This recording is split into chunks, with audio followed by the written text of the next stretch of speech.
नमस्कार साथियों, एक बार फिर से स्वागत है आप सभी का आपके अपने ही परिवार बीटा मैथ्स एकेडमी के ई लर्निंग प्लेटफॉर्म पे। तो देखो, हमारी सीरीज़ चल रही थी एसआर सैनी की, और इस सीरीज़ के अंतर्गत हमने लास्ट क्लास तक जो टॉपिक चल रहा था अपना समांतर श्रेणी वाला, उसके हमने 87 तक हमने क्वेश्चन कंप्लीट कर लिए हैं। ठीक है, अब देखो इस टॉपिक में ज़्यादा टाइम अपन नहीं लगाएंगे, इसकी मोस्टली मतलब 3 या 4 क्लासेज और होने वाली हैं ज़्यादा से ज़्यादा। ठीक है, फिर अपन अपना नेक्स्ट टॉपिक्स में जल्द ही स्टार्ट करने वाले हैं, तो 3-4 क्लासें आप और देख लो इस टॉपिक की, क्योंकि क्वेश्चंस अभी और भी ज़्यादा पड़े हैं इसमें। कम से कम 150 से 200 क्वेश्चन है टोटल कुल मिला के इस टॉपिक के। ठीक है, और अच्छा टॉपिक भी है, हर एग्जाम में यहाँ से क्वेश्चन पुटअप होने की संभावना सबसे ज़्यादा रहती है, चाहे एनवीएस की बात कर लो, चाहे केवीएस की बात कर लो, चाहे DSSS की बात कर लो। ठीक है, हर एग्जाम में इस टॉपिक से, क्वाड्रेटिक इक्वेशन से और इस टॉपिक से हमेशा 2 या 3 क्वेश्चन पक्के पूछे जाते हैं, ये कोई भी मतलब इसमें शक नहीं है। ठीक है, और क्वेश्चन भी मतलब ऐसे ही पूछे जाते हैं जो सीधा बाई ऑप्शन से आप उसको आसानी से बना सकते हो। देखने में तो वो बहुत ज़्यादा हार्ड लगेगा आपको, लेकिन यदि आपने एसआर सैनी के ये जो 150 से 200 क्वेश्चन दिए गए हैं ना, इन सभी क्वेश्चंस को एक बार के लिए आपने यहाँ से वीडियो में सोल्व कर लिया। ठीक है, अब देखो वीडियो लेते हो, जब आप क्लासेस लेते हो ये हमारी, तो उसको लेने का तरीका देखो मैं आपको बता देता हूँ। जैसे मैंने ये क्वेश्चन लिखा है यहाँ पर 88 नंबर का क्वेश्चन। ठीक है, तो आपको करना क्या है, इस क्वेश्चन को जाके आपको वीडियो को पॉज करना है, और वीडियो को पॉज करके आप पेन और कॉपी साथ में लेकर बैठा करो, और ये जो वीडियो पॉज करके आप इस क्वेश्चन का सॉल्यूशन कर सकते हो। ठीक है, यदि सॉल्यूशन हो गया तो आप नेक्स्ट क्वेश्चन पे चलो, और यदि ये सॉल्यूशन नहीं हुआ है ना, तो आप इस क्वेश्चन का यहीं पर सॉल्यूशन देख सकते हो, ताकि ये डाउट जो आते हैं ना, वो डाउट यहीं पर ही क्लियर हो जाएंगे। ठीक है, फिर आगे जब मैं नेक्स्ट क्वेश्चन करवाता हूँ तो मैं आपको ये टाइम दे दूंगा, इसका वीडियो पॉज करने के लिए मैं ऐसे साइड में होकर आपको ये टाइम दे दूंगा कि आप इसका अच्छे से रीड कर सको, और वीडियो को पॉज करके आप इस क्वेश्चन का सॉल्यूशन निकाल सको। ठीक है, ये अपन तरीका अपनाने वाले हैं आपसे। ठीक है, तो देखो क्वेश्चन नंबर स्टार्ट करते हैं अपन। 88 से ज़्यादा टाइम खराब नहीं करेंगे। क्वेश्चन नंबर 88 में क्या गिवन है आपके पास, यदि a/b+c, b/a+c, और इसी तरीके से ये कहाँ तक जा रहा है, c/a+b, यदि तीनों नंबर ये किस में आ रहे हैं, हार्मोनिक प्रोग्रेशन में आ रहे हैं, तो आपको a b c की वैल्यू निकाल के बतानी है कि ये किस में आएंगे। ठीक है, तो देखो मैंने लिखा, अभी मैं जो ये बोल रहा है वो ही लिख रहा हूँ। देखो a/b+c, b/a+c और c/a+b। देखो आप भी मतलब यही टेक्निक अपनाने की सोचें, जब ये क्वेश्चन सोल्व करें तो आप भी यही टेक्निक अपनाने की सोचें। तो देखो क्या बनेगा, ये किस में दिए गए हैं, हमें हार्मोनिक प्रोग्रेशन में गिवन है। ठीक है, तो आपको ABC की वैल्यू निकाल के बतानी है। क्या इनका रेसिप्रोकल निकाल लेंगे अपन, इनका रेसिप्रोकल निकाल कर किस में लिख दें, उसको अर्थमेटिकल प्रोग्रेशन में लिख सकते हैं, कोई दिक्कत नहीं होगी। तो देखो b+c/a,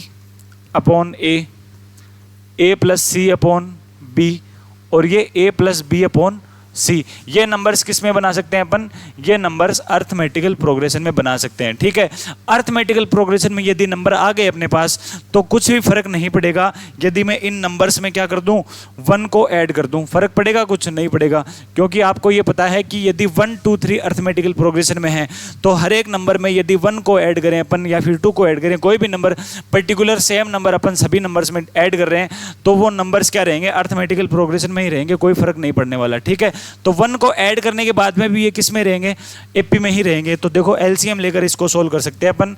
ऊपर बनेगा a+b+c, यहाँ पर भी बनेगा a+b+c, डिनोमिनेटर में b, और यहाँ पर भी न्यूमरेटर में a+b+c और डिनोमिनेटर में c। और ये नंबर्स किस में हैं, ये नंबर्स फिर से AP में हैं। ठीक, अब देखो न्यूमरेटर में सभी वैल्यू में सेम आ रहा है a+b+c, तो हम कैंसिल करने के बाद में भी इसको AP में ही बना सकते हैं। तो देखो a+b+c ये कैंसिल हो जाएगा, तो आपके पास 1/a, 1/b और 1/c, ये किस में आया, ये अर्थमेटिकल प्रोग्रेशन में। अब देखो 1/a, 1/b, 1/c यदि AP में आ रहा है, तो इनका रेसिप्रोकल किस में आएगा, HP में आएगा ना, और इनका रेसिप्रोकल क्या बनेगा, ABC, और ABC हमें पूछा है कि ABC किस में आएगा, तो ABC आपका HP में आ जाएगा। देखो बहुत अच्छा क्वेश्चन है ये, कोई भी इसमें बाई ऑप्शन या फिर वैल्यूज़ को अज्यूम करने की जरूरत नहीं है, आप इसको ऐसा का ऐसा ही सोल्व कर सकते हो। इसने HP में दिया है, हमने रेसिप्रोकल करके AP में बना दिया।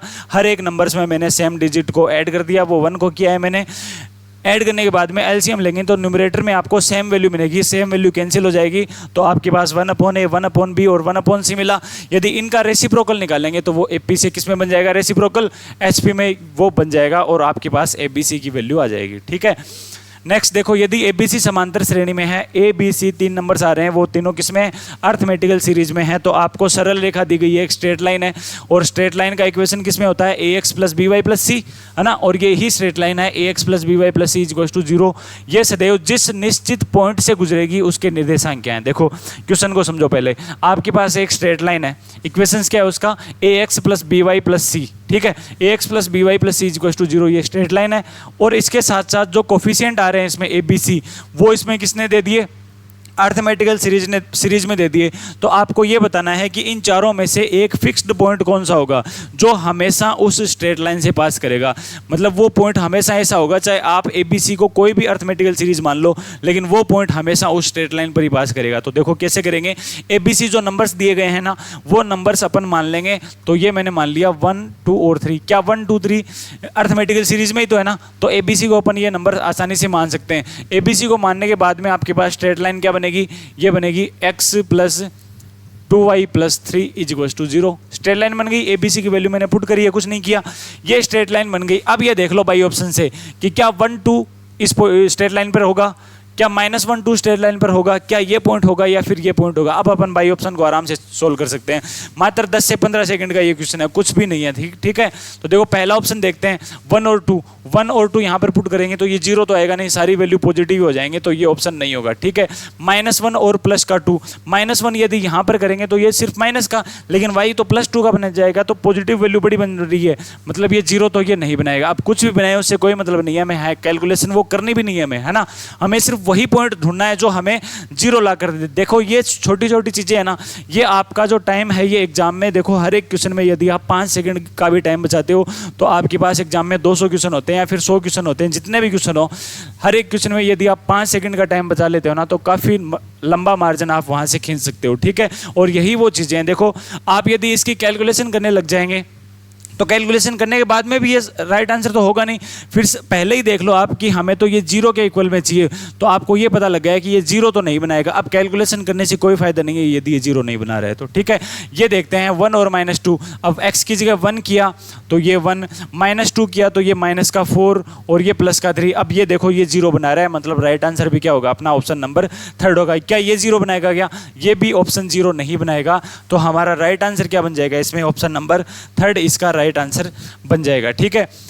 अगले क्वेश्चन देखो, ये देखो इसमें यदि किसी समांतर श्रेणी A1 A2 A3 और A24 तक ये सीरीज जा रही है, कहां तक, A24 तक ये सीरीज जा रही है, तो देखो आपको क्या निकालना है इसमें, A1 A5 A10 A15 A20 और A24 तक का सम आपको निकाल के बताना है। सॉरी ये दिया गया है कितना, 225 दिया है, तो आपको श्रेणी के जो 24 पद हैं, इसमें देखो 24 पद आ रहे हैं, मतलब जो पूरी ओवरऑल सीरीज बन रही है उस सीरीज का हमें सम निकाल के बताना है, ठीक है। तो देखो जो हमें गिवन है ना, A1 का मतलब है फर्स्ट टर्म, A5 का मतलब है फोर्थ टर्म, A10 का मतलब है 10th, और ये 15 और ये 20 और ये 24। तो देखो ये वैल्यू अपन पुट करके देख लेते हैं फॉर्मूले से। फॉर्मूला क्या है अपने पास, A1 का तो A ही है, ठीक है, A5 का A + 4D ये फॉर्मूला होता है ना, nth टर्म निकालने का फॉर्मूला A + n - 1D। तो A1 मतलब पहला टर्म तो A ही होता है, तो A प्लस 5th टर्म क्या बनेगा, A + 4D। इसी तरीके से A + 9D plus A + 19D plus A + 23D, और ये किसके बराबर दिया है इसने, 225 के इक्वल में ये वैल्यू हमें गिवन है, ठीक है। यहां से देखो सोल्व करेंगे तो देखो A कितनी बार बन रहा है, A 6 टाइम आ रहा है, प्लस यहाँ से देखो 4 और 9 13 और ये 19 करेंगे तो कितना, 4 और 13 19 और 23, ये ऐड करके देख लो, और ये 23, यहाँ से देखो आपको कितना मिलेगा,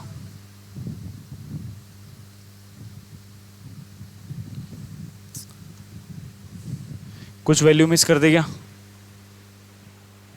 अच्छा ये 15D वाला हमने मिस कर दिया, देखो A + 15D है ना, तो ये A + 14D भी यहाँ पर आएगा एक वैल्यू, ठीक है। तो देखो ये 13 बन गया, और 13 और ये 14 या 27 को यदि 23 में ऐड करेंगे तो 50 और 19 कितना बन जाएगा, ये 69 यहाँ से बन गया, ठीक है। और ये 225, हमने ये एक स्टेप मिस कर दिया था, ये प्लस में और लिख लेना, ठीक है। अब देखो 3 को कॉमन ले सकते हैं, तो ये बना 2A + 13D, ये D भी है यहाँ पर, 2A + 23D, is equal to यहाँ से 225 में यदि 3 से डिवाइड करेंगे तो ये 75 है। ये कैलकुलेशन है, कुछ भी नहीं है, आप कर सकते हो, नॉर्मली कैलकुलेशन है ये, ठीक है। तो ये इक्वेशन आ गई अपने पास कि 2a + 23d is equal to आ जाएगा कितना 75। अब जो निकालना है वो देखो आपको 24 पदों का योग निकाल के बताना है। तो फॉर्मूला क्या होता है, n/2 × 2a + n-1d होता है। तो n/2 की जगह 24 करेंगे तो ये 12 × 2a + n-1d, 24 - 1 तो 23d ये वैल्यू चाहिए हमें। तो देखो ये है हमारे पास 75 के बराबर। तो 75 को यदि 12 से मल्टीप्लाई करेंगे तो कितना आएगा, ऑप्शन देखते हैं। देखो ये यहाँ से हमें 900 मिलेगा, 75 और अपन 12 को मल्टीप्लाई करेंगे तो ये 900 इसका राइट आंसर आ जाएगा, ठीक है। अगला क्वेश्चन देखो, x इज इक्वल टू दिया है आपको 1 + y + y² + y³ और ये इनफाइनाइट टर्म्स तक ये वैल्यू बढ़ती जा रही है। तो आपको y की वैल्यू निकाल के बतानी है। देखो कुछ भी नहीं है इसमें, यहाँ से जिप्पी सीरीज बन रही है ना, तो इसके इनफाइनाइट टर्म्स का जो सम होता है वो फॉर्मूला लगा देंगे। तो x इज इक्वल टू आ जाएगा 1/1 - y। क्या आ गया, x इज इक्वल टू 1/1 - आ गया, क्योंकि जिप्पी सीरीज के इनफाइनाइट टर्म्स का सम निकालने का फॉर्मूला होता है यदि उसका फर्स्ट टर्म तो a हो और कॉमन रेशियो यदि r हो तो फॉर्मूला बनता है a/1 - r। तो यही फॉर्मूला मैंने यहाँ पर अप्लाई किया है। फर्स्ट टर्म तो 1 है, कॉमन रेशियो इसका y है, तो 1/1 - y। यहाँ से y निकाल देंगे, देखो y की वैल्यू ही निकालनी है तो क्रॉस मल्टीप्लाई किया तो x - xy is equal to 1। तो y कितना निकलते आएगा, x - 1 कितना x, x - 1 x कौन से में आ रहा है, ऑप्शन नंबर 3 में। 10 सेकंड का भी क्वेश्चन नहीं है ये, मतलब ऐसे क्वेश्चन आपको एग्जाम में बोनस पॉइंट दिला के ले जाएंगे, ठीक है। आपके पास एक जिप्पी सीरीज है और जिप्पी सीरीज के जो स्टेप आ रहे हैं वो कैसे आ रहे हैं, देखो x² + 2 x³ 3 + 10। तो इसका जो नेक्स्ट टर्म होगा वो आपको निकाल के बताना है। देखो इसने साफ साफ दिया है कि ये जो टर्म आ रहे हैं तीनों x² + 2 x³ 3 + 10, ये तीनों स्टेप किस में आ रहे हैं, ये जिप्पी सीरीज में आ रहे हैं। तो आपको इसका अगला पद निकाल के बताना है। तो जिप्पी सीरीज बनाने के लिए सबसे पहले हमें क्या पता होना चाहिए, हमें उस जिप्पी सीरीज का एक तो फर्स्ट टर्म पता होना चाहिए और उसका कॉमन रेशियो हमें पता होना चाहिए। तो वो निकाल लेंगे अपन। जिप्पी सीरीज का जो बेसिक फॉर्मूला है वो लगा देंगे, बीच वाले जो मिडिल टर्म है ना उसका स्क्वायर कर देंगे। तो देखो x² + 2 का मैं होल स्क्वायर पहले ही ओपन कर रहा हूँ, तो x⁴ + 4 + 4x², ठीक है। और ये किसके बराबर आना चाहिए, ये फर्स्ट और लास्ट टर्म के मल्टीप्लाई के बराबर। तो x को x³ 3 + 10 से मल्टीप्लाई करेंगे तो ये बनेगा x⁴ + 10x, ठीक है। यहाँ से x⁴ से x⁴ कैंसिल, तो 4x² - 10x + 4 बना और 2 से डिवाइड भी कर देंगे साथ में ही। तो ये बनेगा आपके पास 2x² - 5x और प्लस का 2 इज इक्वल टू 0। यहाँ से फैक्टर बना लेंगे इसके, तो 2x² - 4x - x + 2 is equal to 0। यहाँ से देखो फैक्टर क्या बनेगा, 2x - 1 और x - 2, ये फैक्टर बनाना। 2x - 1 और x - 2 इसके फैक्टर बन गए। तो x की 2 वैल्यू आ जाएंगी, x की एक बार तो आ जाएगा आपके पास 2 और एक x बराबर आ जाएगा 1/2। x के ये 2 वैल्यू आए ना, x = 2 और 1/2। तो पहले 2 के लिए सोल्व करके देख लेते हैं। तो 2 के लिए यदि सोल्व करेंगे तो ये वैल्यू हमें फिर से पता होनी चाहिए। तो 2 रखा है यहाँ पर, तो देखो ये 2 बना, फिर सेकेंड स्टेप क्या बनेगा, 6 बनेगा और यहाँ से देखो ये बनागा 18। तो थर्ड स्टेप अपन आराम से निकाल लेंगे। इसमें देखो कॉमन रेशियो क्या बन रहा है इसका, देखो हर स्टेप को अपन 3 से मल्टीप्लाई करते जा रहे हैं, मतलब कॉमन रेशियो तो इसका 3 है। तो 3 यदि कॉमन रेशियो है तो इसको 3 से मल्टीप्लाई कर देंगे, कोई दिक्कत नहीं होगी। तो ये 54 इसका राइट आंसर आ जाएगा, ठीक है। यदि 1/2 के लिए सोल्व करें तो अलग से हमें एक और ऑप्शन में इसमें कोमा लगा के एक और ऑप्शन हमें दिया हुआ होना चाहिए, लेकिन इसने 2 के लिए ही सोल्व किया है। तो हमें यहाँ से कितना मिलेगा, 2 आंसर इसका मिल जाएगा। शायद ये 2x + 1 बनेगा, माइनस ही है क्या, चलो इसमें 2 मान के ही करना है हमें, 1/2 से कोई मतलब नहीं होगा। तो आंसर कितना आएगा, 54 इसका राइट आंसर आ जाएगा, ठीक है। ये देखो एक गुणोत्तर श्रेणी के k पदों का योग आपको गिवन है 3 - 3 की पावर k + 1 / 4 की पावर 2k हो, तो आपको उसका कॉमन रेशियो निकाल के बताना है, ठीक है। ये अपन मिटा सकते हैं क्या, इजी सा ही है। तो अब देखो ये क्वेश्चन है, इसमें k पदों का योग दिया है अपने पास, जो k स्टेप आ रहे हैं किसमें, गुणोत्तर श्रेणी के k पदों का आपको योग दिया गया है ये। तो आपको उसका कॉमन रेशियो निकाल के बताना है, ठीक है। आपके पास k पदों के योग का जनरल फॉर्मूला है, तो आप यहाँ से कितने भी पदों का योग निकाल सकते हो k की वैल्यू पुट कर करके, ठीक है। तो सबसे पहले मैंने k की वैल्यू 1 पुट करी। अब k की वैल्यू 1 पुट करने से हमारा फायदा क्या होगा, k की वैल्यू 1 पुट करने से हमें ये मिलेगा कि जो गुणोत्तर श्रेणी है इसका पहला पद हमें मिल जाएगा। कैसे, ये तो योग के लिए बोल रहे हैं कि गुणोत्तर श्रेणी के एक पदों का योग, एक पदों के योग से मतलब यही तो होता है ना कि उसी श्रेणी का पहला पद क्या होगा। अब एक पद का योग कैसे करेंगे, एक पद तो एक ही रहेगा, उसका मतलब कोई चीज जुड़ेगी क्या इसमें, तो नहीं जुड़ पाएगी। इसका मतलब एक पद का योग से मतलब है केवल वो पहला ही पद, ठीक है। तो k = 1 रखने पर हमारे पास उस सीरीज का पहला पद निकलते आ जाएगा। तो यहां से देखो क्या आएगा पहला पद, 3 - 3 की पावर देखो 2, तो 3 की पावर 2 9 अपॉन इसी तरीके से 4 की पावर 2 कितना 16, और 3 - 9/16 करेंगे तो देखो 16 तो आ गया एलसीएम, और यहाँ से माइनस किया तो 48 में से 9 माइनस होगा तो ये आ जाएगा 39/16। अब हमारे पास जो सीरीज बनेगी ना उसका पहला पद आ गया अपने पास 39/16, ये मैंने साइड में लिख दिया, ठीक है। अब मैंने क्या करूँगा, अब हम k की जगह 2 पुट कर लेंगे। k की जगह 2 पुट करने पर देखो क्या होगा, k की जगह 2 पुट करने पर हमें दो पदों का योग मिलेगा, पहले का और दूसरे का। मतलब k की जगह 2 पुट करने पर जो आंसर आएगा ना उसमें पहला भी पद भी ये भी शामिल होगा, तो हम दूसरा पद निकाल लेंगे। k = 2 रखने पर जो वैल्यू आएगी, यहाँ से जो वैल्यू आएगी उसमें से अपन फिर से पहला पद माइनस कर देंगे, तो हमारे पास जो दूसरा पद है वो भी निकलते आ जाएगा, ठीक है। k की जगह 2 पुट करो तो ये देखो 3 - 3 की पावर 3 तो ये 27 अपॉन 4 की पावर 4 तो ये बन जाएगा 256। यहाँ से माइनस किया तो 256, तो एलसीएम 256 को यदि 3 से मल्टीप्लाई करेंगे तो ये देखो 8 बना, और यहाँ से 6 और ये 7 माइनस का 27, ठीक है। माइनस कर सकते हैं आसानी से 147 अपॉन 741 अपॉन 256, ये देखो आ गया। अब ये आया है आपके पास दो पदों का योग, लेकिन दूसरा पद तो हमें निकालना पड़ेगा ना। कैसे, हम निकाल लेंगे 741 अपॉन 256 माइनस 39/16, ये देखो कैलकुलेशन कर लेंगे अपन 256, तो एलसीएम आ जाएगा। तो 741 माइनस कर देंगे, यहाँ से 39 को 16 से मल्टीप्लाई करो तो 39 × 16, तो ये 14 यहाँ पर आ गया। 48 प्लस 14 कितना बना 62 क्या, तो ये 62,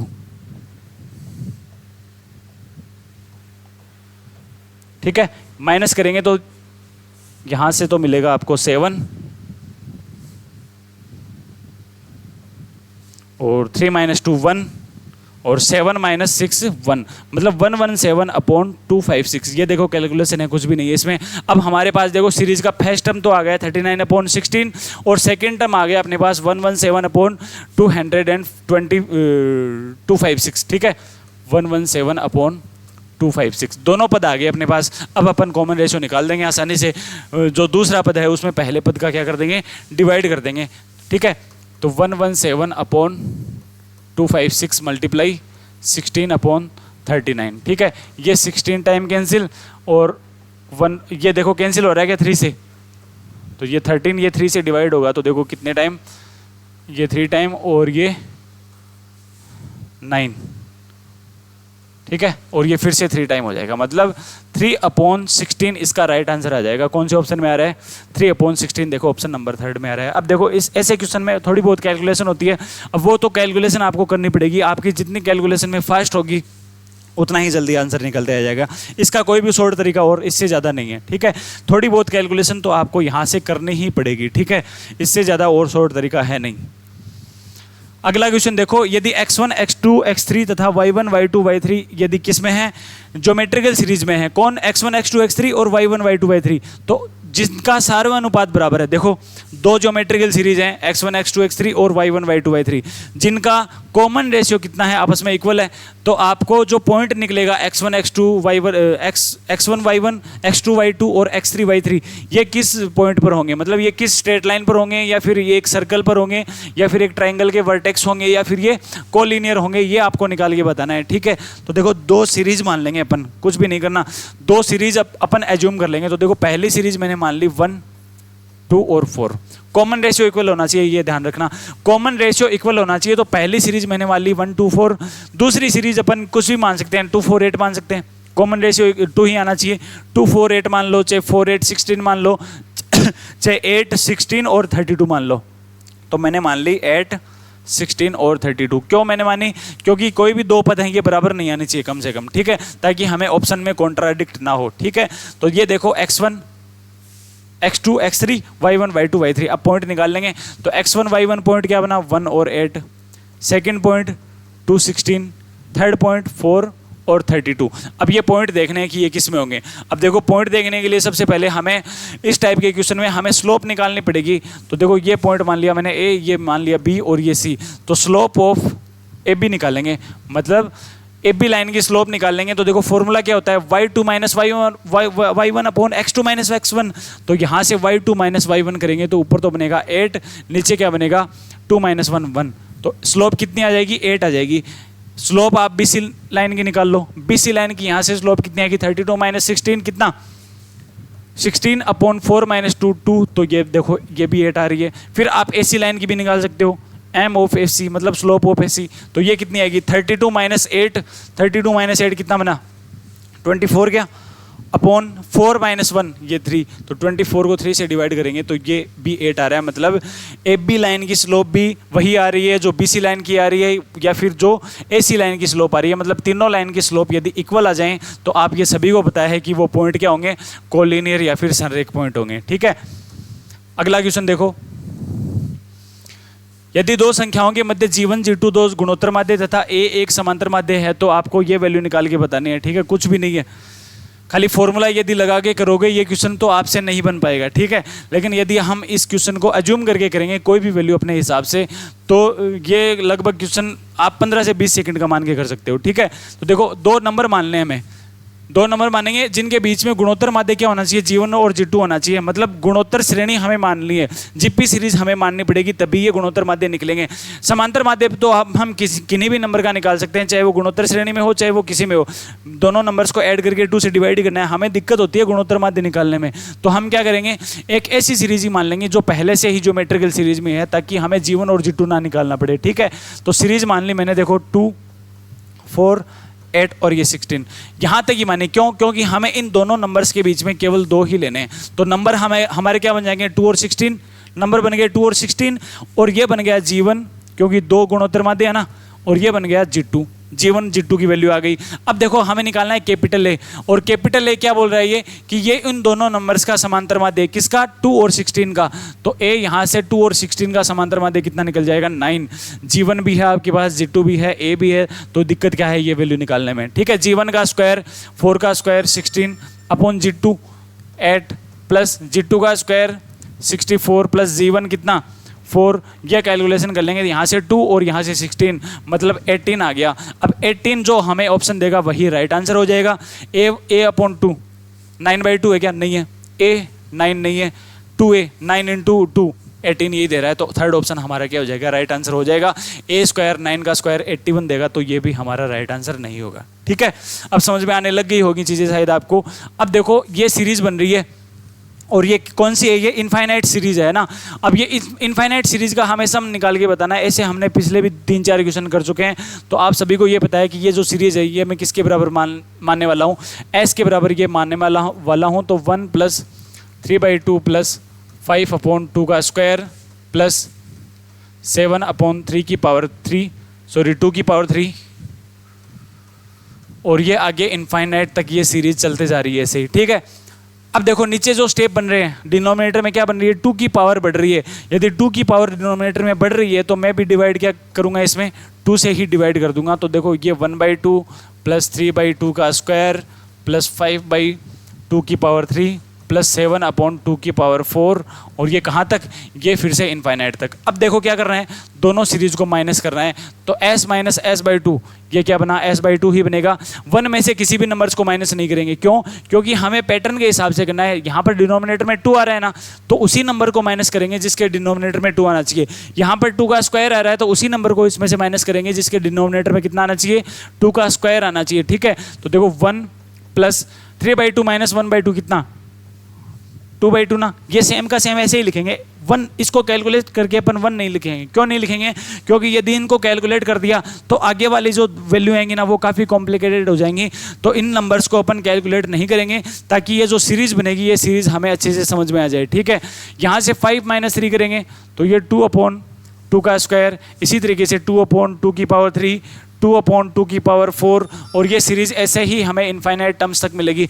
अब यदि इस सीरीज में 1 को अपन छोड़ दें, 1 को यदि छोड़ दें तो ये देखो आगे देखो 1 के बाद में जो सीरीज बन रही है ये प्योरली जियोमेट्रिकल सीरीज बन रही है, और यहाँ से अपन सम निकाल लेंगे आसानी से। 1 को मैंने बाहर ले लिया, 2 को भी अपन कॉमन ले लेंगे, तो यहाँ से देखो इसका फर्स्ट टर्म तो बनेगा 1/2, और कॉमन रेशियो कितना बन जाएगा? कॉमन रेशियो भी 1/2 ही बनेगा। तो फॉर्मूला अप्लाई कर देंगे, a/1 - r, a/1 - का r का फॉर्मूला अप्लाई किया तो देखो ये 1/2 से यहाँ भी 1/2 आएगा, दोनों कैंसिल, तो 1 + 2 3, मतलब s/2 की वैल्यू आपके पास 3 आ गई। तो s कितना आना चाहिए? s की वैल्यू 6 आनी चाहिए। कौन से ऑप्शन में आ रही है? ऑप्शन नंबर 2 में आ रही है। ठीक है, ऐसे क्वेश्चन को सोल्व करने का देखो यही पैटर्न है एक फिक्स। अगर यहाँ पर नीचे 3 की पावर बढ़ती जाती तो अपन s/3 निकाल लेते। 7 की पावर यदि होती यहाँ पर 7, 7 स्क्वायर और 7 3, तो हम क्या करते? s/7 ही निकालते। ठीक है, ये पैटर्न है फिक्स, ऐसे ही आपको याद रखना है। सीरीज जो दी गई है उसको s मान लो या फिर y मान लो, जो नीचे डिनोमिनेटर में पावर बढ़ती जा रही है उससे डिवाइड कर दो, 2 सीरीज आ गई, दोनों सीरीज का आप डिफरेंस कर दो तो आपके पास प्योरली ज्योमेट्रिकल सीरीज बन जाएगी, और उसका सॉल्यूशन आप आराम से कर सकते हैं। ठीक है, अब ये देखो ये है आपके पास एक ज्योमेट्रिकल सीरीज, ठीक है, दूसरी ज्योमेट्रिकल सीरीज ये है, और इनमें से आपको देखो स्मॉल a/b की वैल्यू निकाल के बतानी है। ठीक है, तो पहले अपन क्या करेंगे? इन ज्योमेट्रिकल सीरीज को अलग अलग सोल्व करेंगे पहले तो। ठीक है, तो यहाँ से a क्या बनेगा? a तो बनेगा आपके पास, देखो ज्योमेट्रिकल सीरीज है, फर्स्ट टर्म इसका 1 है, कॉमन रेशियो इसका r की पावर a है, तो फॉर्मूला क्या बनेगा? 1/1 - r की पावर a, और इसी तरीके से b भी निकाल लेंगे तो ये बनेगा 1/1 - r की पावर b। ठीक है, अब देखो आपको a और b की वैल्यू निकालनी है। ठीक है, तो आपको यहाँ से r की पावर a निकालना पड़ेगा, तो a r की पावर a = 1, क्रॉस मल्टीप्लाई किया मैंने, तो r की पावर a कितना आ गया? a - 1/a। इसी तरीके से यहाँ से r की पावर b निकाल लेंगे जो कि b - 1/b आएगा। ठीक है, आपको a और b निकालना है, लेकिन a और b तो पावर में आ रहे हैं, तो क्या करना पड़ेगा? जो नंबर्स पावर में आ रही है उन पावर्स को नीचे लाने के लिए हम क्या करते हैं? लॉग लेते हैं दोनों तरफ। तो यहाँ से यदि लॉग ले लें अपन तो ये पावर नीचे आ जाएगी क्या? तो ये log a log r बन गया, और यहाँ से log a - 1/a। इसी तरीके से यहाँ पर log लेंगे तो ये पावर नीचे आ गई, b log r बन गया, और यहाँ पर log b - 1/b, ये वैल्यू आ जाएगी। ठीक है, अब देखो दोनों को डिवाइड करना है, तो देखो a इन इक्वेशंस को इससे डिवाइड कर देंगे तो log r से तो log r कैंसिल हो जाएगा, a/b मिल गया ना आपको, तो a/b यहाँ से देखो क्या मिलेगा? ये ऊपर तो बनेगा log a - 1/a, और नीचे बनेगा log b - 1/b। अब देखो log की प्रॉपर्टी में आप ये फॉर्मूला एक जानते हो, क्या जानते हो? log की प्रॉपर्टी होती है ना कि जो log, यदि अपन ये लिख दें, ऊपर तो मैंने लिख दिया log a और नीचे मैंने लिख दिया log b। अब यहाँ पर इस log का बेस कुछ भी हो सकता है, कुछ भी बेस हो सकता है, log e मान लो चलो, और इसका भी log e मान लो, ये बेस कुछ भी हो सकता है। यदि ऊपर log a है, नीचे log b है, तो ये इन दोनों को आप क्या लिख सकते हो? इन दोनों को आप log b बेस में a लिख सकते हो। जो e बेस है ना ये हट जाएगा। ठीक है, जो नीचे नीचे आ रहा है ना, भी याद रखने का तरीका देखो, जो नीचे आ रहा है उसको बेस में बना देंगे, और जो ऊपर आ रहा है उसको अपन ऊपर लिखेंगे। ठीक है, अब इसी को भी अपन ऐसे बना सकते हैं, तो इस फॉर्मूले से क्या बनेगा? ये log, देखो ये नीचे आ रहा है ना, तो इसको तो बना देंगे अपन बेस। ठीक है, और ये बना देंगे अपन वैल्यू। तो ये आंसर कौन से में आ रहा है? ये ऑप्शन नंबर 3 में आ रहा है। अगला क्वेश्चन देखो, यदि किसी धनात्मक पदों की गुणोत्तर श्रेणी का प्रत्येक पद अपने पूर्व में आने वाले पद का क्या है? पूर्व में आने वाले 2 पदों का योग के बराबर है। ठीक है, देखो एक ज्योमेट्रिकल सीरीज है, प्योरली पॉजिटिव ज्योमेट्रिकल सीरीज है, उसमें फिक्स पैटर्न बन रहा है। क्या बन रहा है? इसका जो पद आएगा वो पद अपने पहले आने वाले 2 पदों के योग के बराबर होगा। ठीक है, समझ में आया? अब देखो ये सीरीज बना सकते हैं अपन a r। एक बार मैं ऐसे ही सीरीज लिख रहा हूँ, कुछ ज्योमेट्रिकल सीरीज है ये, और ज्योमेट्रिकल सीरीज कुछ ऐसे ही बनती है। ठीक है, a r स्क्वायर और a r की पावर 3। क्या हम ए के लिए बना सकते हैं क्या? ए के लिए ये बोल सकते हैं क्या कि ये ए नंबर है, ये अपने से पहले आने वाले दो नंबरों के योग के बराबर है?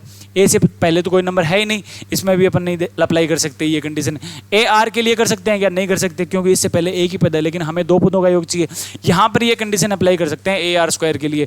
क्यों? क्योंकि ए आर स्क्वायर से पहले दो पद ऑलरेडी आ चुके हैं। इसका मतलब जो ए आर स्क्वायर है ये ए प्लस ए आर के बराबर होगा, जैसा कि क्वेश्चन में दिया है। ठीक है, तो हम ये प्रॉपर्टी अप्लाई कर देंगे, a r square is equals to a plus r कर दी।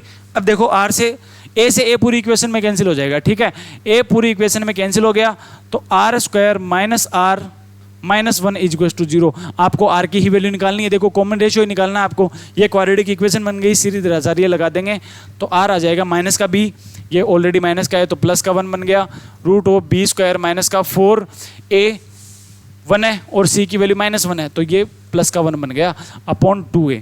तो r यहाँ से कितना बना 1 प्लस माइनस रूट 5 अपॉन 2। तो जिस ऑप्शन में 1 प्लस माइनस रूट 5 अपॉन 2 है वही हमारा राइट आंसर हो जाएगा। लेकिन ऑप्शन में तो देखो या तो प्लस है या फिर माइनस है, तो कौन सा करें? इस कंडीशन में देखो यहाँ से यदि अपन माइनस करेंगे, देखो एक बार माइनस सोच के देखो आप, यदि ये माइनस करेंगे तो देखो रूट 5 की वैल्यू तो 2 से बड़ी होगी और 2 से बड़ा नंबर है नेगेटिव और 1 है पॉजिटिव, तो कुल मिला के ये जो वैल्यू है ये क्या आएगी? नेगेटिव आएगी। इसका मतलब जो आर है आपका कॉमन रेशियो आर है ये नेगेटिव आ रहा है। यदि आर नेगेटिव आएगा तो कहीं ना कहीं वो ज्योमेट्रिकल सीरीज भी तो नेगेटिव बनेगी ना। और इसने हमें क्या दिया है कि जो ज्योमेट्रिकल सीरीज है ये प्योरली क्या है? पॉजिटिव है। और ये प्योरली पॉजिटिव ज्योमेट्रिकल सीरीज तभी बनेगी जब कॉमन रेशियो भी क्या आना चाहिए? पॉजिटिव आना चाहिए। इसका मतलब जो आर है इसमें अपन माइनस का साइन है, इसको अपन शामिल नहीं करेंगे। क्यों नहीं करेंगे ये मैंने बता दिया। इसका मतलब जो आर है ना ये वही रहेगा 1 प्लस रूट 5 अपॉन 2। ये रूट 6 सा लग रहा है, देखो root 5 upon 2, 1 plus root 5 upon 2 यही होगा प्लस का। तो प्लस कौन से में आ रहा है? ऑप्शन नंबर 3 में। ठीक है,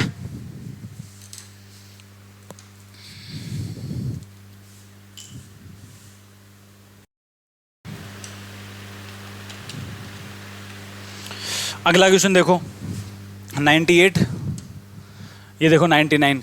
यदि एक्स वाई जेड आपके हरात्मक श्रेणी में है, 2-3 नंबर है आपके पास एक्स वाई और जेड, ठीक है, और वो किस में आ रहे हैं? आपके पास हार्मोनिक प्रोग्रेशन में आ रहे हैं, तो आपको ये नंबर निकाल के बतानी है कि इसकी वैल्यू कितनी किसके बराबर होगी। ठीक है, एक्स वाई जेड एचपी में है ना, तो एक्स वाई जेड को अपन ये मान सकते हैं क्या कि एक तो 1 है, एक 1/2 है और एक 1/3 है। देखो नॉर्मली अपन एचपी सीरीज मानते हैं तो यही मानते हैं 1/2 और 1/3।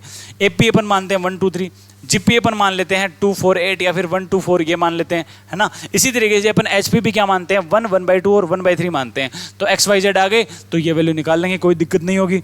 तो log of x plus Z 1 + 1/3 क्या बना 4/3, फिर प्लस का sign log of x - 2y + z, x 1 - 2 × 1/2 + 3 1/3, तो 1 माइनस ये तो कैंसिल हो जाएगा 1 और 2y, तो है ना, बचेगा क्या? सिर्फ z ही बचेगा जो कि कितना है 1/3।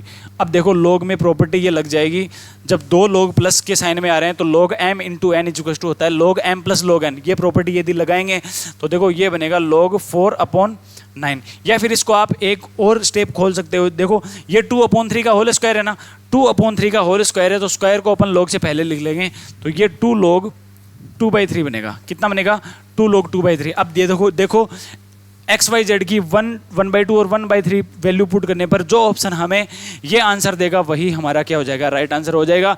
पहला ऑप्शन देखो, पहला ऑप्शन हमें क्या दे रहा है? देखो पहले ऑप्शन से हमें मिलेगा 2 log x - z, x कितना है 1 और माइनस z कितना है 1/3, तो 1 - 1/3 करेंगे तो देखो 2/3 ही मिलेगा। तो ऑप्शन नंबर फर्स्ट ही हमारा क्या हो जाएगा? राइट आंसर हो जाएगा। ठीक है, लेकिन फिर भी अपन आगे वाले ऑप्शन भी चेक करके देख लेते हैं। यहाँ से क्या मिलेगा? अब देखो 3 आ रहा है log के बाहर, तो यहाँ पर 2 आ रहा है, मतलब ये तो नहीं होना चाहिए, है ना। 3 पर फिर भी देख लेते हैं x - z, तो ये भी 2/3 नहीं होगा। 4 × log x - z, अब देखो x - z ही आ रहा है सब में, तो x - z तो आप निकाल चुके हो पहले ही ना 2/3, तो ऑप्शन नंबर फर्स्ट ही क्या हो जाएगा? इसका राइट आंसर हो जाएगा। ठीक है, अब ये देखो ऐसे क्वेश्चन हमने पहले भी 2 कर चुके हैं। ठीक है, तो ये क्वेश्चन आप खुद करना। ठीक है, ये आपके लिए होमवर्क समझ लो, चाहे कुछ भी समझ लो। ये क्वेश्चन मैं आपको नहीं बता रहा है क्योंकि इससे पहले मैं already 2 question same to same ऐसे मैं बता चुका हूँ आपको। एक तो शायद 6 के लिए बताया था और एक शायद 8 के लिए बताया था और यहाँ पर 3 के लिए है। ठीक है, तो n की वैल्यू आप कुछ भी मान के कर लो, n की वैल्यू 1 मान के करोगे तो ज़्यादा ईजी रहेगा। n की वैल्यू 1 पुट करने पर जिस ऑप्शन से हमें 3 आंसर मिलेगा वही हमारा राइट आंसर होगा। ठीक है, ये आप खुद करना। और ऑप्शन जो है आ रहे हैं उसको आप कमेंट बॉक्स में देखो आंसर निकाल के दे सकते हो। जो ऑप्शन इसमें राइट आंसर होगा वो आप कमेंट बॉक्स में जरूर बताना। ठीक है, अगला क्वेश्चन देखो, यदि 2 धनात्मक संख्याओं का हरात्मक माध्य तथा गुणोत्तर माध्य का अनुपात कितना है? ये 4:5 है। दिख नहीं रहा हुआ कितना है? ये 4:5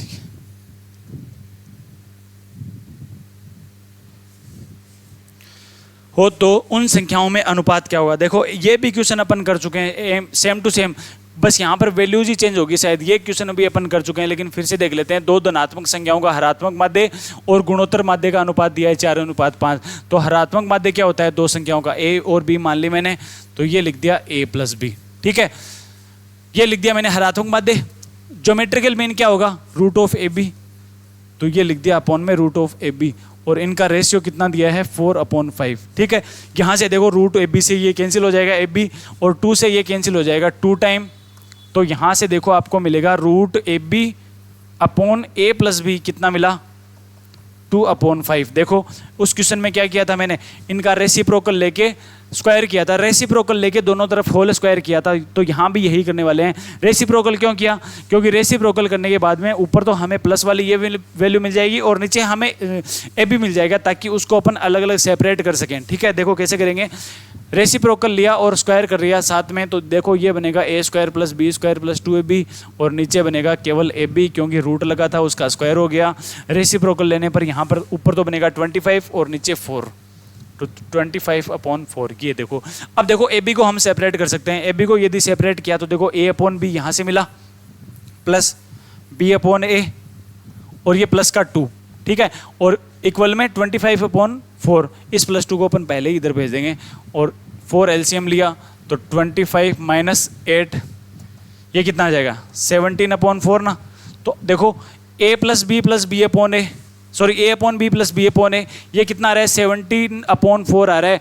आपको वैल्यू की क्या चाहिए? आपको a/b चाहिए या फिर चलो b/a भी आ जाए तो भी अपन कर सकते हैं। मतलब a/b को x मान लेंगे अपन एक बार के लिए। a/b को क्या मान लिया मैंने? x मान लिया, तो ये क्या बनेगा? 1/x ही तो बनेगा ना, क्योंकि ये इसी का रेसिप्रोकल है। तो x + 1/x की वैल्यू कितनी आ रही है? 17/4 आ रही है। लेकिन आप तो x की वैल्यू चाहिए ना आपको, तो अब अपन इसको बाई ऑप्शन से बना सकते हैं। कैसे बनाएंगे? या तो आपको एलसीएम लेके क्वाड्रेटिक इक्वेशन बना के सोल्व कर लो, या फिर आप सीधा ही बाई ऑप्शन से सोल्व कर सकते हो। देखो पहला ऑप्शन यदि मैं ये माने x की वैल्यू 4/1 माने या फिर x की वैल्यू 4 माने, तो देखो ये हो रहा है क्या? x 4 माने तो देखो 4 + 1/4, क्या ये 17/4 आ रहा है क्या? तो ये 17/4 आ रहा है। मतलब ऑप्शन नंबर फर्स्ट ही क्या हो जाएगा? इसका राइट आंसर हो जाएगा। ठीक है, अगला क्वेश्चन देखो, यदि अल्फा और बीटा समीकरण ये दी गई है क्वाड्रेटिक इक्वेशन, इसके रूट हैं तथा गामा और डेल्टा दूसरी क्वाड्रेटिक इक्वेशन के रूट हैं, तो आपको अल्फा बीटा गामा और ये दिए गए हैं कि ये किस में आ रहे हैं? अल्फा बीटा गामा डेल्टा भी आपके ज्योमेट्रिकल सीरीज में आ रहे हैं।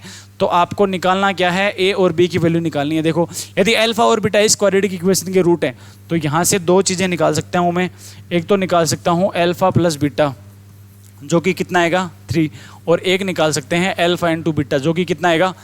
a के बराबर। ठीक है, फिर दिया है दूसरे क्वाड्रेटिक इक्वेशन के लिए अपन गामा + डेल्टा निकाल लेंगे जो कि कितना आएगा? 12, और गामा × डेल्टा निकाल लेंगे वो कितना आएगा? b के बराबर। ठीक है, आपको a और b की वही वैल्यू निकाल के बतानी है। ठीक है, फिर इसने दिया है कि अल्फा बीटा गामा डेल्टा क्या है? प्योरली ज्योमेट्रिकल सीरीज है या फिर वर्धमान। इसका मतलब ये क्या कर रहे हैं? इंक्रीजिंग कर रहे हैं। मतलब अल्फा बीटा गामा डेल्टा ये इंक्रीजिंग करते जा रहे हैं और किस में बन रहे हैं? ये ज्योमेट्रिकल सीरीज में बन रहे हैं। तो देखो क्या अपन ये मान सकते हैं क्या? यहाँ से देखो अल्फा + बीटा तो 3 आना चाहिए और गामा + डेल्टा कितना आना चाहिए? 12 आना चाहिए। तो देखो ये तो हम जो नॉर्मली इक्वेशंस मानते हैं उन्हीं से हो रहा है। देखो हम नॉर्मली जीपी सीरीज क्या मानते हैं? हम यही तो मानते हैं 1, 2, 4 और 8। देखो यहाँ पर तो ये तो अल्फा बन गया, ये बीटा बन जाएगा, ये गामा बन जाएगा और ये डेल्टा बन जाएगा। अब देखो अल्फा प्लस बीटा निकाल के देखो, 1 + 2 3 आ रहा है। यहाँ से गामा प्लस डेल्टा निकाल के देखो, ये भी 12 आ रहा है। और ये चारों नंबर्स किस में, प्योरली ज्योमेट्रिकल सीरीज में, और जो कि क्या है देखो इंक्रीजिंग है। मतलब ये वैल्यू तो हमारी जो बाई ऑप्शन जो टेक्निक लगाते हैं उसी से सोल्व होती जा रही है। तो अल्फा बीटा गामा डेल्टा चारों वैल्यूज आ गई आपके पास। तो ए कितना आ जाएगा, ए तो देखो अल्फा इंटू बीटा मतलब कितना 2 आ जाएगा, और बी आपके पास कितना आ जाएगा, गामा इंटू डेल्टा मतलब 32। तो देखो 2 और 32 कौन से ऑप्शन में आ रहे हैं, ऑप्शन नंबर 3। ठीक है, नेक्स्ट क्वेश्चन देखो, यदि b + c, c + a और a + b हार्मोनिक प्रोग्रेशन में है तो आपको ये वैल्यू निकाल के बतानी है। अब देखो गौर से देखो इस क्वेश्चन को, आपके पास यहाँ तो b + c है, यहाँ देखो b + c न्यूमरेटर में, यहाँ डिनोमिनेटर में c + a, यहाँ न्यूमरेटर में c + a, यहाँ डिनोमिनेटर में a + b और यहाँ न्यूमरेटर में a + b। इसका मतलब कहीं ना कहीं ये क्या कर रहा है, इसका रेसिप्रोकल ही तो कर रहा है। तो हम भी क्या कर देंगे, इसका रेसिप्रोकल कर देंगे। और रेसिप्रोकल करने के बाद में जो सीरीज है वो HP से किस में बदल जाएगी, वो HP से सीधा बदल जाएगी किसमें, किसमें, AP में बदल जाएगी। ठीक है, क्योंकि AP और HP क्या होते हैं, एक दूसरे के रेसिप्रोकल ही होते हैं। ठीक है, अब देखो हमें ऊपर चाहिए ABC चाहिए, तो ये तो है नहीं कि हम यहाँ से इसको A से मल्टीप्लाई करेंगे, इसको B से करेंगे और इसको C से कर देंगे और ये बोल देंगे कि ये भी AP में। नहीं, हम यदि समान नंबर से मल्टीप्लाई कर रहे हैं तब तो ये बोल सकते हैं कि ये AP में होंगे, लेकिन जब अलग अलग नंबर से मल्टीप्लाई करेंगे तब हम इसको AP में नहीं बोल सकते। तो देखो हम क्या करेंगे, समान ही नंबर से मल्टीप्लाई करेंगे। तो मैंने क्या किया, इन सभी को A + B + C से ही मल्टीप्लाई कर दिया। ठीक है, जो कि इक्वल बनेगा ना, और नीचे बनेगा B + C। यहाँ भी A + B + C से मल्टीप्लाई किया, डिनोमिनेटर में बना A + C। यहाँ भी A + B + C से मल्टीप्लाई किया और डिनोमिनेटर में A + B। तो ये नंबर्स भी किस में बनने चाहिए, फिर से AP में ही आने चाहिए। मतलब सेम नंबर से हर डिजिट में मल्टीप्लाई करने पर कुछ भी फर्क नहीं पड़ेगा। ठीक है, अब देखो यहाँ से जो B + C है इसको सेपरेट करेंगे किसमें, B + C में ही। तो ये देखो ये तो बन गया ना A + B, A/B + C। देखो यहाँ तो बनेगा A/B + C, और B + C को सेपरेट किया है तो ये 1 बना लेगा। ये लिख सकते हैं, देख लो, चाहे LCM लेके करेंगे तो वापस से यही आएगा। इसी तरीके से यहाँ पर देखो B/A + C में सेपरेट कर देंगे तो ये बना, ये प्लस का साइन है। ठीक है, यहाँ पर A + B में सेपरेट कर देंगे तो ऊपर तो बनेगा C/A + B और ये प्लस का 1। ठीक है, और ये किस में आ रहे हैं, ये AP में आ रहे हैं। अब देखो सभी स्टेप में प्लस का 1 ऐड हो रहा है, तो 1 ऐड करेंगे तो भी कुछ फर्क नहीं पड़ेगा, और इस 1 को जो ऐड कर रहे हैं इसको हटा भी देंगे तो भी ये किस में रहेंगे, AP में ही रहेंगे। तो क्या मैं 1 को यहाँ से हटा दूँ क्या, तो 1 को हटाने पर देखो आपके पास आंसर आ जाएगा A/B + C, B/C + A, C/A + B। किस में आ रहे हैं, AP में, ऑप्शन नंबर 1। ठीक है, अगला क्वेश्चन देखो, यदि ABC आपके समांतर श्रेणी में है। ठीक है, ABC 3 नंबर्स हैं और वो किस में आ रहे हैं, आपके अर्थमेटिकल सीरीज में आ रहे हैं। तो आपको देखो ये नंबर निकाल के बताने हैं जहां पर x ≠ = 0। ठीक है, ये नंबर्स किस में आएंगे। ठीक है, अब देखो करेंगे कैसे, ABC यदि समांतर श्रेणी में है तो हमें पता है कि अपन ABC को अज्यूम करने वाले हैं 1, 2 और 3। तो ये देखो यहाँ से बनेगा 2 की पावर AX, x A की वैल्यू अपन क्या मान रहे हैं, 1 मान रहे हैं ना, तो ये बना x + 1। इसी तरीके से दूसरा नंबर बनेगा BX, B को हम कितना मान रहे हैं, 2 मान रहे हैं, तो ये बनेगा 2x + 1। ठीक है, तीसरा नंबर बनेगा CX है ना, 2 की पावर CX + 1 है, C को अपन 3 मान रहे हैं तो 3x + 1, और जहां पर x ≠ = 0 है। ठीक है, x ≠ = 0 है, हमें यही प्रॉपर्टी लेनी है आगे भी। ठीक है, अब देखो ये नंबर्स किस में आ रहे हैं, AP में होंगे क्या। AP में निकालने के लिए हमें यहाँ से भी कॉमन डिफरेंस निकालना पड़ेगा और यहाँ से भी कॉमन डिफरेंस निकालना पड़ेगा। दोनों यदि इक्वल आ गए तो ये AP में हो जाएगा। लेकिन ये देखो माइनस करने पर हमें ये कैलकुलेशन थोड़ी ज़्यादा बड़ी लग रही है, तो हम एक स्टेप आगे जाएंगे और इसको GP के लिए ट्राई करेंगे, क्योंकि ये माइनस जल्दी से हो नहीं रहा। ठीक है, हम इसको GP के लिए ट्राई करेंगे, और GP में ट्राई करने से पहले हम क्या करेंगे, बीच वाले मिडिल टर्म का तो करेंगे स्क्वायर। ठीक है, तो 2 की पावर 2x + 1 का यदि स्क्वायर करेंगे तो स्क्वायर करेंगे तो पावर और पावर क्या हो जाएंगे, आपस में मल्टीप्लाई ना। और ये किसके बराबर आना चाहिए, ये पहले और तीसरे पद के मल्टीप्लाई के बराबर आना चाहिए। तो देखो पहले और तीसरे पद में जो बेस है ये समान है ना, तो पावर्स क्या हो जाएंगे, आपस में ऐड हो जाएंगे। तो ये 3x + 1, यहाँ से देखो 2 को मल्टीप्लाई किया तो देखो ये 4x + 2, और ये भी देखो 4x + 2 ही बना रहा है, मतलब इक्वेशन सेटिस्फाई हो रही है। तो ये नंबर्स किस में आना चाहिए, GP में आना चाहिए। लेकिन एक और कंडीशन देखो, यहाँ पर भी GP में लिखा है, यहाँ पर भी इसने जीपी में लिखा है और यहाँ पर भी जीपी में लिखा है, लेकिन अलग क्या आ रहा है सब में, यहाँ पर x लेस देन है, यहाँ पर x ग्रेटर देन है और यहाँ पर x नॉट इक्वल टू 0 है। तो क्या अपन अलग से दिमाग लगाएंगे क्या इसमें? इसने भी तो x नॉट इक्वल टू 0 दिया है और हम भी क्या लेकर चल रहे हैं, x नॉट इक्वल टू 0, तो x नॉट इक्वल टू 0 ही हमारा राइट आंसर रहेगा। ये सिर्फ क्वेश्चन को घुमाने के लिए दिया है इसने, x ग्रेटर देन और लेस देन। क्यों करेंगे अपन, इसने साफ साफ दिया है कि x less than x not equal to 0 होना चाहिए और हम देखो यही लेकर चल रहे हैं अपन, तो x नॉट इक्वल टू 0 में ही ये क्या बनेगी, ज्योमेट्रिकल सीरीज बनने वाली है। अलग से कोई भी एक्स्ट्रा दिमाग लगाने की इसमें जरूरत ही नहीं थी, ठीक है। अब देखो ये सीरीज बन रही है अपने पास, ज्योमेट्रिकल सीरीज है और इनफाइनाइट टर्म्स तक जा रहे हैं, तो देखो इसको पहले ही ओपन करके लिख लेते हैं अपन 1/1 माइनस कोस एल्फा, ठीक है। और ये किसके बराबर आ रहा है, ये 2 माइनस रूट 2 के बराबर आ रहा है, ठीक है। अल्फा की वैल्यू जहां पर 0 और पाई के बीच में, ये भी ध्यान रखना, अल्फा क्या आना चाहिए, 0 और पाई के बीच में ही बिलोंग करना चाहिए, तो आपको अल्फा की ही वैल्यू निकाल के बतानी है, ठीक है। अब देखो ये रेसिप्रोकल ले लेंगे इसका, तो 1 माइनस कोस एल्फा कितना आ जाएगा, इसका भी रेसिप्रोकल लिया तो 2 माइनस रूट 2, रैशनलाइजेशन कर देंगे क्योंकि इस कंडीशन में आप सभी को पता है अपन रैशनलाइजेशन नहीं करते हैं, तो 2 प्लस रूट 2 से ऊपर और नीचे मल्टीप्लाई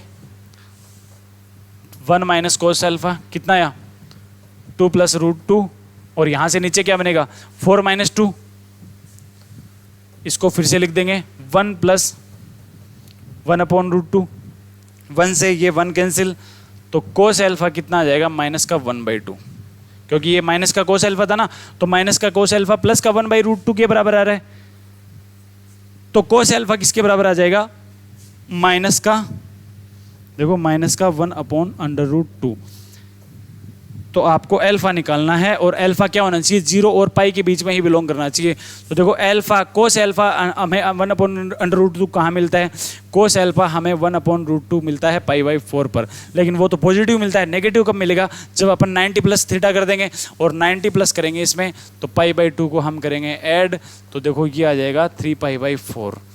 तो एल्फा 3π/4 कौन सी में आ रहा है, ऑप्शन नंबर फर्स्ट में ही आ रहा है, ठीक है। तो देखो आज की क्लास में अपन इतने ही क्वेश्चन सोल्व करेंगे, मिलते हैं अपनी नेक्स्ट क्लास में, तब तक के लिए धन्यवाद। और क्वेश्चन भी आप सोल्व करते रहिए, जो क्वेश्चन आपको नहीं आ रहे या फिर हमारी प्रीवियस क्लासेस में भी आपको यदि क्वेश्चन किसी में भी डाउट रह गया है, तो आप उस क्लासेस के नीचे कमेंट बॉक्स में जाके उस क्वेश्चन का नंबर और जो डाउट है आपको वो डाउट लगा के आप क्वेश्चंस को पूछ सकते हो बेझिझक, ठीक है। अगर हम देखेंगे, वैसे तो हम डेली ही देखते हैं आपके जो कमेंट आ रहे हैं, उन सभी को हम कमेंट को डेली आप देखते रहते हैं, और जो बच्चे कमेंट करते हैं उनका हम खुद पर्सनली रिप्लाई भी देते हैं, ठीक है। तो आपको जो प्रीवियस क्वेश्चन में जहाँ पर भी डाउट है, उसी क्लास के नीचे कमेंट बॉक्स में जाके क्वेश्चन नंबर डाल देना और जो आपके डाउट है वो डाल देना, हम उसका पर्सनली रिप्लाई करके देंगे आपको, ठीक है। और आगे भी आप क्वेश्चन को सोल्व करते रहना। यदि आपके पास बुक है, घर पे बुक पड़ी है, तो उस बुक में से आपको आगे वाले क्वेश्चन भी सोल्व करने हैं। यदि आपके पास बुक नहीं है तो बुक भी आपको अलग से लाने की वैसे ज़रूरत है नहीं, क्योंकि मैं आपको सीधा यहीं पे सोल्व करवा रहा हूँ क्वेश्चन को, ठीक है। और जब आप क्लास लेते हो तो क्लास लेने का तरीका मैंने आपको बता दिया। जैसे ये क्वेश्चन आया तो क्वेश्चन को मेरे सोल्व करवाने से पहले ही आप उस वीडियो को एक बार पॉज करके आप उस क्वेश्चन को सोल्व करो। क्वेश्चन सोल्व हो गया तो बहुत अच्छी बात है, अगर नहीं हुआ तो आप उसका सॉल्यूशन यहाँ से देख करके जो डाउट आ रहा है ना, उस डाउट को वहीं पर आप क्लियर कर सकते हो, ठीक है। नहीं तो फिर आपको डाउट रह जाता है, तो बाद में आप ये सोचोगे कि बाद में देख लेने या फिर कहीं और से देख लेंगे, तो वो ऐसे नहीं होता। वो डाउट फिर डाउट ही बन के रह जाएगा, और वो यदि क्वेश्चन एग्जाम में आ गया तो फिर आपको ज़्यादा धोखा होने वाला है, ठीक है। इससे अच्छा है आप डाउट को, सभी डाउट्स को आप क्लास में ही क्लियर कर लिया करो। मिलते हैं अपनी नेक्स्ट क्लास में, तब तक के लिए धन्यवाद।